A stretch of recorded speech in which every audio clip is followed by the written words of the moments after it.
What's happened to it?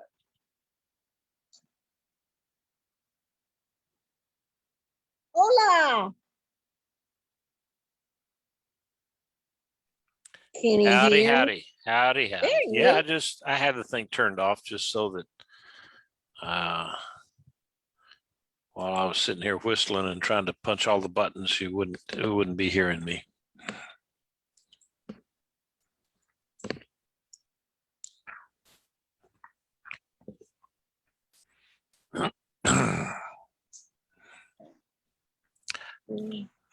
Okay, well, I've got 7 o'clock on the button here, and I'm only going to have 30 minutes with you tonight because I've got a director's meeting with First Fruits of Zion that I would like to attend at 7:30, and so they're having their first ever Zoom directors, whatever they're calling it. Anyway, I wanted to attend that part because we are, involved with the First Fruits of Zion. Okay, so let me go ahead and punch the recording.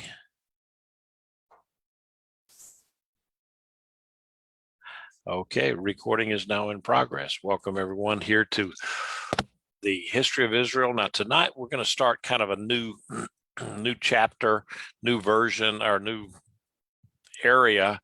I know I've separated it within my own computer so that I can keep track of things. But we're going to be talking about the Babylonian exile, and there's a lot more to it than what you've probably ever been taught or told Pat. I said, well, this is something that more than anybody ever wanted to know about the Babylonian exile, but it's important because what happens in the exile sets the tone and the stage for what happens in Judaism from that day till today. So anyway, let's begin with the blessing. Baruch atah Adonai Eloheinu melech haolam asher kiddushanu b'mitzvotav v'tzivanu la'asok b'divrei Torah. Blessed are you, Lord our God, King of the universe, who sanctifies us with his commandments and commands us to engross ourselves in words of Torah. Well, I almost did the blessing for the bread and food because I'm hungry. Okay, I've got everybody. Everybody is muted right now because you know the rules. We're mute everybody. That cuts down all the background noise. But if you want to say something, just unmute yourself and say away, because that's the way we do it. All right. So Babylonian exile, the destruction of Jerusalem. I'm quoting here from a historian now, so he uses big words. All right, the destruction of Jerusalem and the subsequent exile marked the great watershed of Israel's history. At a stroke, her national existence was ended, and with it, all the institutions in which her corporate life had expressed itself. They would never be recreated in precisely the same form again. The state destroyed, the state religion suspended, the old national cultic community was broken, and Israel was left for the moment an agglomeration of uprooted and beaten individuals by no external mark at they were no longer a people. The marvel is that Israel's history didn't end altogether. In the exile and beyond it, here's the important part, Judaism was born, and that's Jay Bright and his history of Israel. So, first of all, here this was this is one picture I've been showing for a while. Shows the Babylonian Empire at its fullest extent. This was the very height of its power and influence. And this would have been under Nebuchadnezzar. After Nebuchadnezzar, it started to fade away, and then within 100 years, it was dead. So there's that, And here we are with our timeline. We are in this period that we're talking about right now, the 70 years of captivity. And that's where we are. You can see that some of the prophets that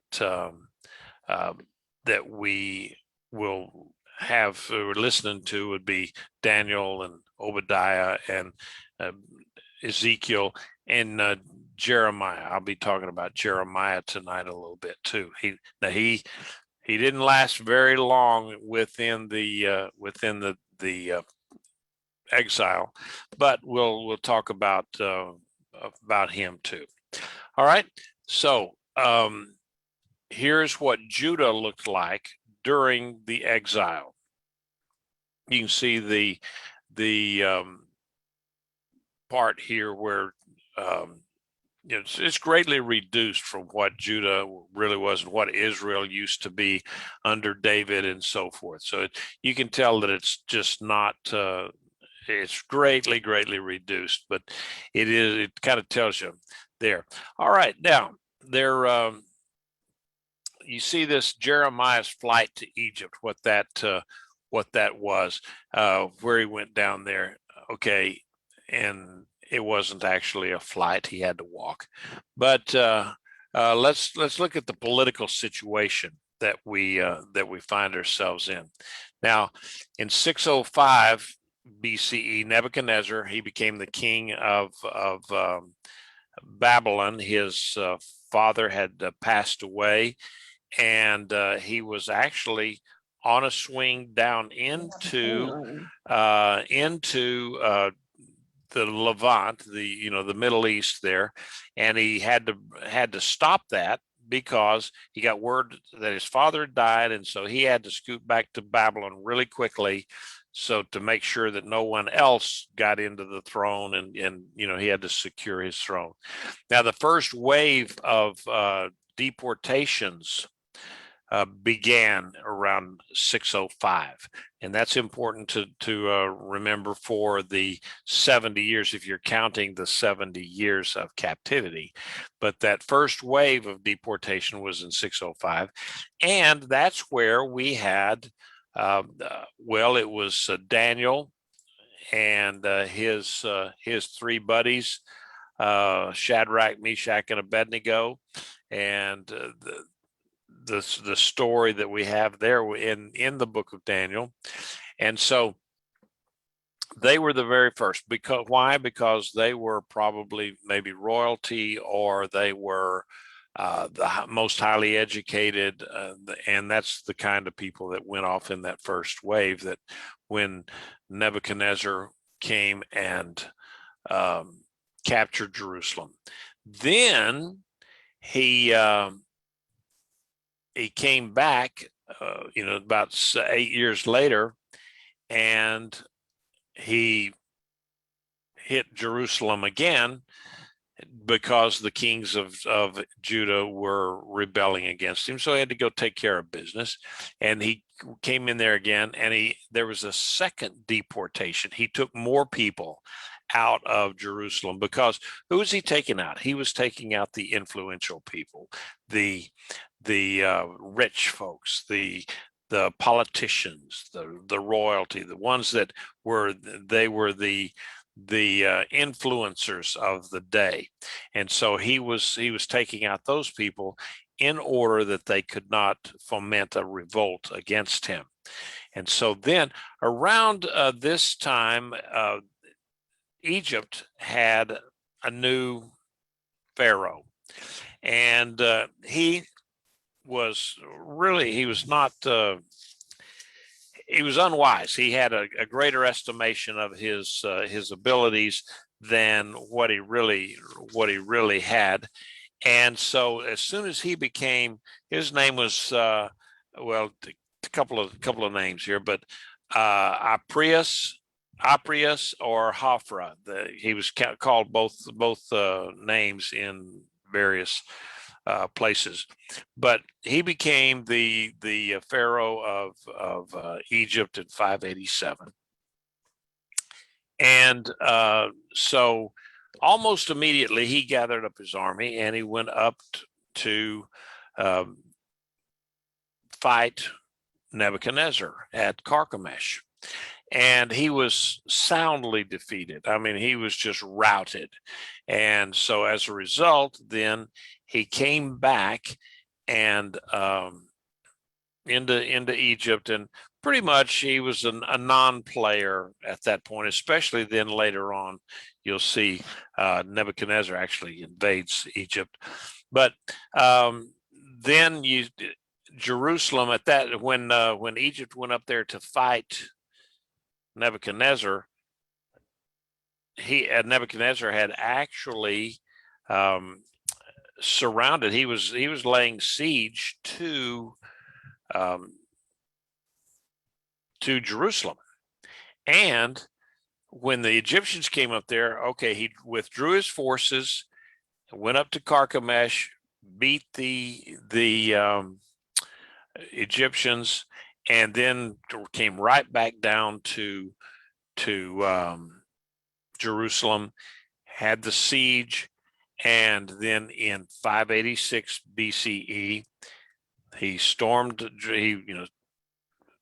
the walls, and then he burned the city, burned the temple. This time, I mean, he had enough of the Jewish people and their rebellions and so forth. This was the third time that he had to come back down there to Jerusalem, and so this time he just wiped it out.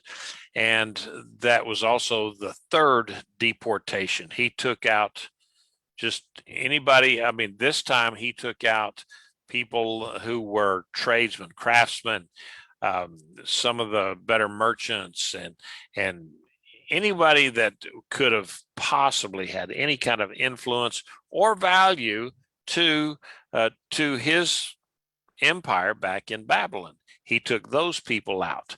Now, there was maybe, some of the figures that I've read about it, they're kind of all over the place, but say in all of Judah, and not just Jerusalem, but Lachish and Mizpah and the various other places, Hebron and so forth, they took out maybe 200,000 people, 250,000, something like that. But they didn't bring them all to Babylon, because Babylon itself only was 200,000 people. So they brought them into the empire of Babylon and kind of scattered them out, spread them out. So anyway, that's the political situation that we find ourselves in there. And actually, Nebuchadnezzar, the Babylonian Empire, while it was strong in its peak, it was not long lasting, because it was built on one man and not on the infrastructure of governance. And so Nebuchadnezzar was he's a powerful guy. He was a charismatic guy. And so his entire empire was built strictly on his personality. After him, there was a succession of 5 or 6 kings in just a few years, and none of them had the power of personality that did Nebuchadnezzar. So it was the empire was just not going to last at all. All right. So are there any comments or questions so far on this? Okay, now I've talked about it a little bit already. The Jews who remained in Judah, the royalty, educated, the wealthy, and any of the military types that survived were deported to Babylon, and the only people that were left were the poor people. They were left behind to farm the land, dress the vineyards, so that it didn't turn into a wasteland. And it's kind of ironic then that all of the landed class of people were pulled away. So now the poor people had the land, and so they had a chance to have something that they never had before. Even with that, though, living was kind of tough in Judah under the Babylonians. Now, they did Babylon had put into place a man called Gedaliah, and he was I think the grandson of one of the high priests and so forth. So, I mean, he was a Jew, and he was trying to keep things together. I mean, he was by all accounts, he was a good man, a godly man, and he was trying to just keep everything together, keep a lid on it. And he told people, look, if we just cooperate with the Babylonians, it's obvious we're not strong enough to hold them, to keep them. But if we'll cooperate, then we can survive this. We can get through this. And then there were some military types that a guy named Ishmael, who was in the royal line, he was one of the royalties, and he had come in from his exile, and he stirred the people up, and they killed Gedaliah, the governor. And then as a result of that, a lot of the Jewish people decided this is going to be bad. We killed the governor, and now we're going to be killed. And so they were planning on, okay, what do we do now? We'll run to Egypt. And Jeremiah, God's prophet, told them, look, if you will stay in the land, all will be well. The Babylonians are not going to go and hunt you down and kill you because of Gedaliah. They're not going to do that if you will just stay in the land. Well, that's counterintuitive to a lot of people. And so they said, no, we're not going to do that. And they all went down to Egypt. And then we'll see it didn't take very many years until Nebuchadnezzar came down to Egypt and conquered all of that. Egypt became his vassal. And all of the people that were the Jews that had fled from the Jewish areas and settled in Tampines, all of those were killed. Everyone was killed. Now there was another group that went down to the Aswan fortress area, and I'll show you a picture of that in a minute. And they survived, but the ones that initial bunch that took Jeremiah. Speaking of Jeremiah, what happened to Jeremiah?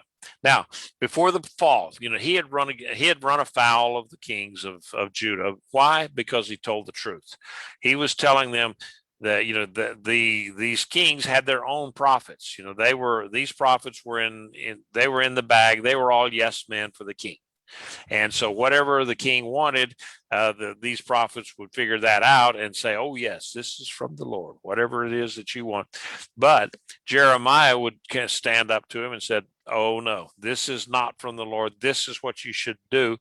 And they didn't like him. So they had him imprisoned. They had him beaten up. At one point, we talked about it last week, I believe, where he was thrown into a cistern.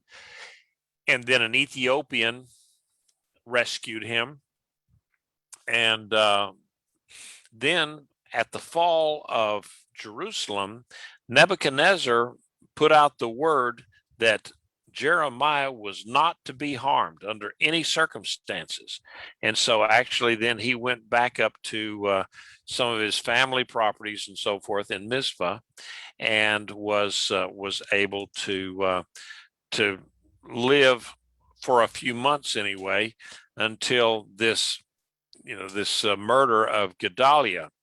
And he had already prophesied to the people, to the leadership, if you will stay in Judah, then it will all be well with you.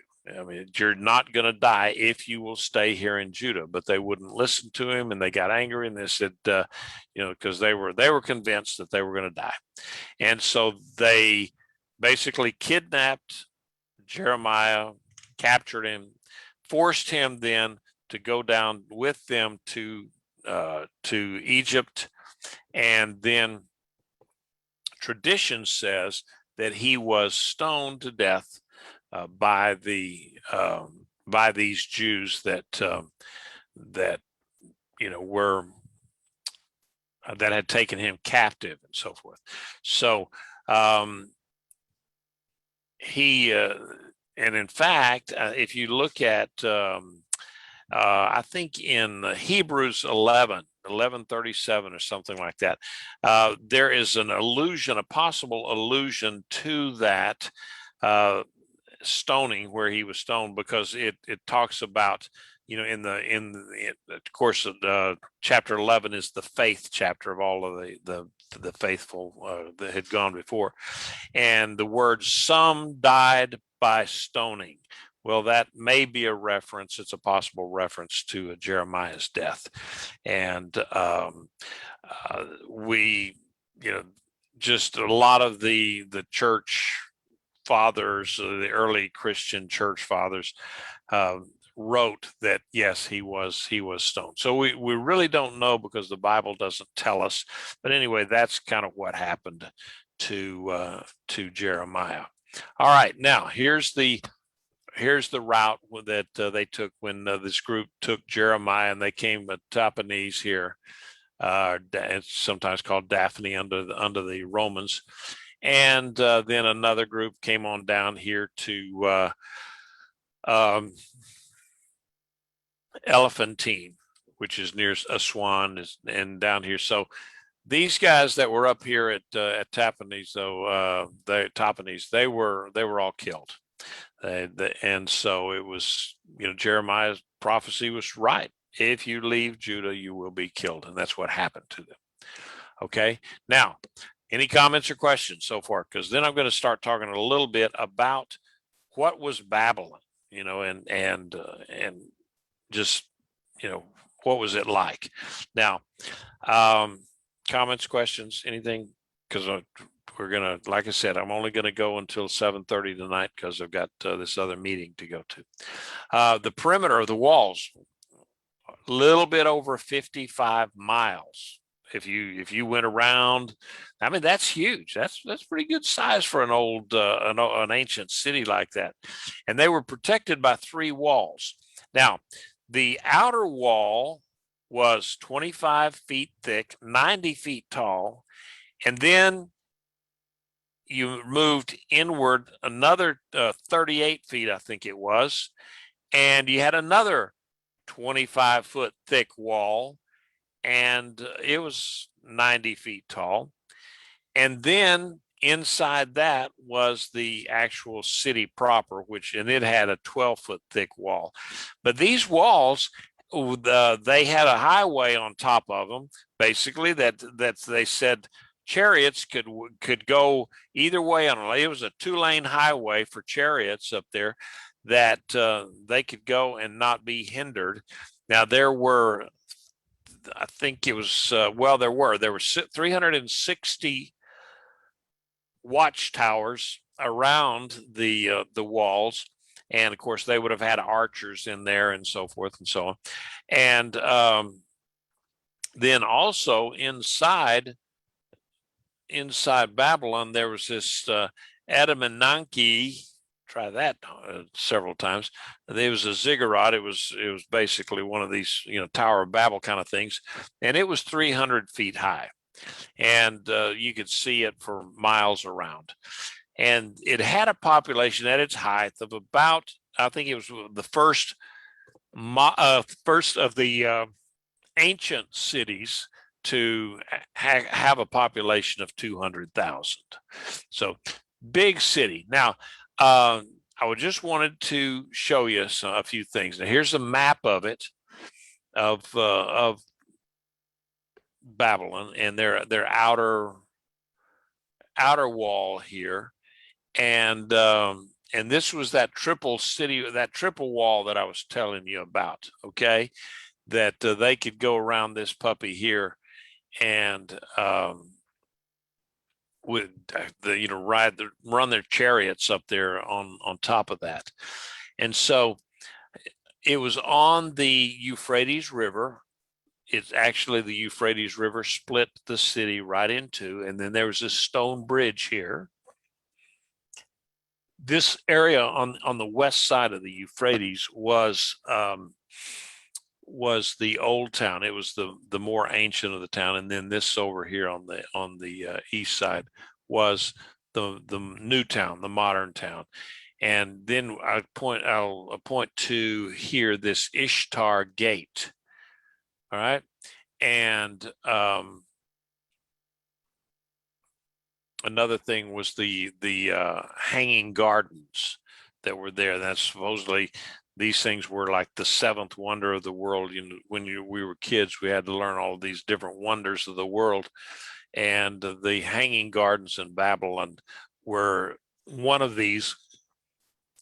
It is said that Nebuchadnezzar built these hanging gardens for his wife, who um, missed her hometown that had tropical. It was tropical, and it was not this dry, arid area here that right smack in the middle of Iraq. So, but then you had this Ishtar Gate, and in this Ishtar Gate, this right here was a temple, and they had a procession street. Here you see it right here, and this was all lined, and it was beautiful. And once a year they would have a parade with all of the temple priests and priestesses and government muckety mucks and so forth. They would go down this processional. They'd have a big parade for their New Year's celebration. And so here is an artist's representation of what that might have looked like based on the archaeological findings that we had today. Here was that ziggurat that I was talking about that was up 300 feet high, and the Ishtar Gate and so forth. So you get a kind of an idea. I think this thing was 15 feet wide here and 53 feet tall. Okay, and here is some of the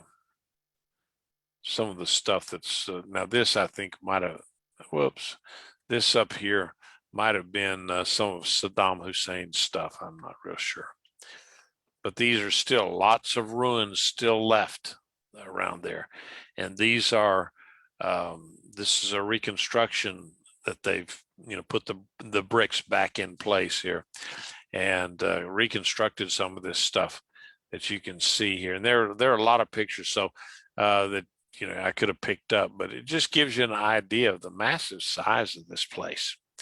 And here's the route that the Jewish people took during the three exiles, or three deportations. They went down here to Babylon, and they just basically followed the waterway so that they would have water. Now, Jewish life in Babylon.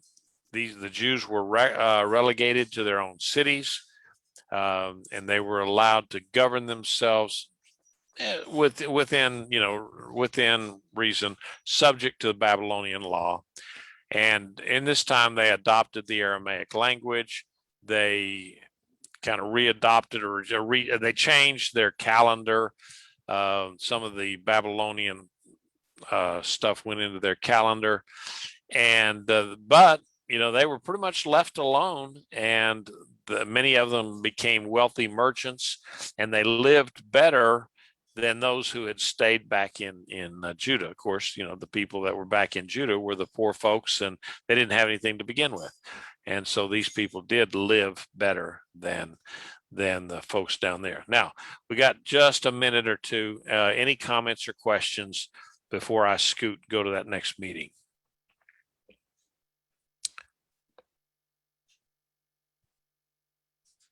Nothing? Okay, you're all being kind. Thank you. Next week now, I want to get started talking about what actually went on in Babylon, in the Jewish communities, as far as their faith, their religion, and what they did. We'll be talking about the Anshe Knesset Hagadol and that means the great men of the assembly, and then some of the things that they did. I think you'll find that it'll be very interesting. So please tune in next week, and we'll go into a little bit more of that, because it is important in terms of what they did in Babylon. It set the stage for all of Judaism for the next 2,500 years, 2,500 years. And so a lot of what we do in Judaism today is based on the Babylonian exile.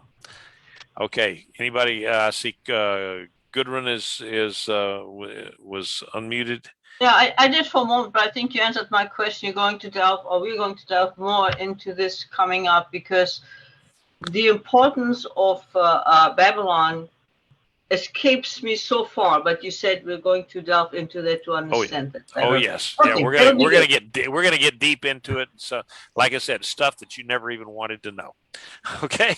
Awesome. Thank you. All right. Ed and Colette, you had something? No, I was just going to say, have a great week. All right. Thank you. Thank you. And y'all too. Okay. Shavuot Tov. We'll see you later. I'm off to my next meeting here. Good night. Okay. Good night. Yes, sir. Leave meeting.